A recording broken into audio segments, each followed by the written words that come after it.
Mise en œuvre pour son coût, 25 millions sur la période 2017-2018. Les parlementaires guyanais face au public pour rendre compte des avancées de l'accord de Guyane. Thématique par thématique, chaque élu lit le document remis par le gouvernement. Pour le sénateur Georges Patient de la majorité présidentielle, l'accord est en marche.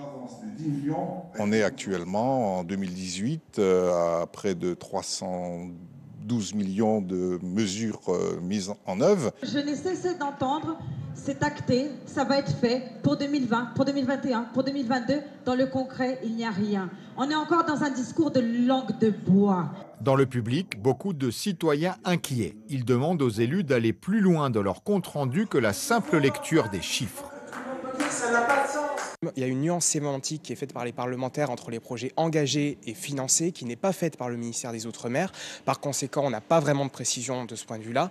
Et d'autre part, sur certains projets, certains financements sont encore extrêmement peu clairs. Aujourd'hui, on a besoin de mesures d'urgence, de voir un premier chantier sortir de terre, ensuite qu'un deuxième chantier sorte de terre, mais qu'il y ait un résultat visible pour la population.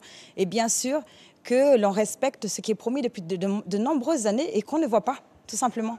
D'autres citoyens s'inquiètent d'être sans nouvelles des mesures additionnelles de 2 milliards.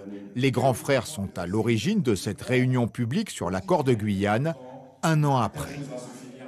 On l'a dit l'année dernière, il faut qu'on travaille maintenant avec les élus et qu'on ne puisse plus en fait les laisser d'un côté et qu'ils fassent effectivement ce qu'ils ont à faire. Il faut qu'ils redescendent l'information à la population. C'est le but en fait aujourd'hui. Gabriel Serville a été le plus applaudi ce samedi. Le député de la France Insoumise a demandé au gouvernement un document budgétaire précis pour mesurer les avancées de l'accord de Guyane, ce qu'il n'a pas obtenu à ce jour.